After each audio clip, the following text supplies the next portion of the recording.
کبھی ایسا وقت بھی آتا ہے جب تم سے تمہاری چاہت یا تمہاری محبت دور ہو جاتی ہے۔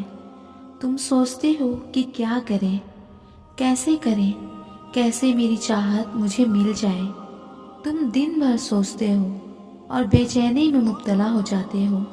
پھر تمہیں کچھ اچھا نہیں لگتا، کسی چیز سے تمہیں مطلب نہیں ہوتا ہے تو بس اس سے کہ کس طرح تمہاری چاہت پوری ہو جائے۔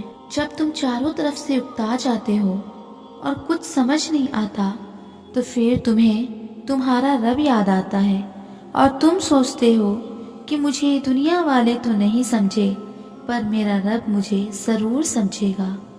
تو سب سے پہلی نشانی یہ ہوتی ہے کہ تم اپنے رب سے اپنی باتیں بیان کرنے لگتے ہو اور تمہارا رب چاہتا ہے کہ تم اس سے کہو۔ تبھی تو تمہارے دل میں یہ خیال آتا ہے کہ جہاں کوئی کچھ نہیں کر سکتا وہاں تمہارا رب سب کچھ کر سکتا ہے، اور تم رات کی تنہائی میں تہجد پڑھتے ہو اور اپنے رب سے اپنی ساری باتیں بیان کرتے ہو۔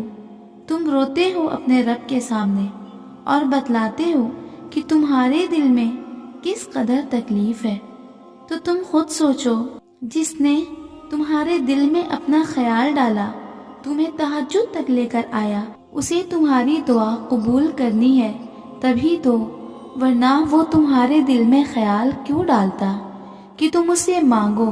پھر تم اس مقام تک آ گئے جہاں دعا ہر حال میں قبول ہوتی ہے، کیونکہ تہجد ہر کسی کو نصیب نہیں ہوتی۔ کیا تم نے غور نہیں کیا کہ اس دنیا میں کچھ ہی لوگ ایسے ہوں گے جو تہجد ادا کرتے ہیں؟ جس پر تمہارے رب کا فضل ہوگا وہی یہاں تک آتا ہے۔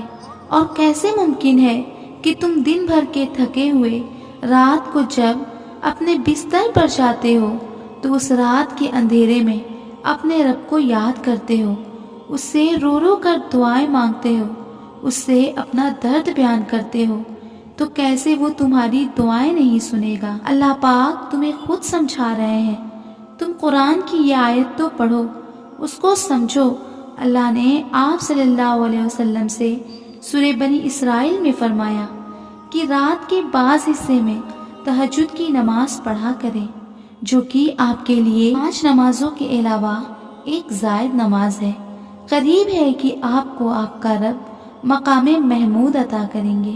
تو سوچو، تمہارے رب نے آپ صلی اللہ علیہ وسلم کو مقام محمود عطا کیا، تو کیسے ممکن ہے کہ تمہارا رب تمہاری دعائیں نہیں سنے گا، تمہیں وہ نہیں دے گا جس کو تم تہجد میں مانگ رہے ہو؟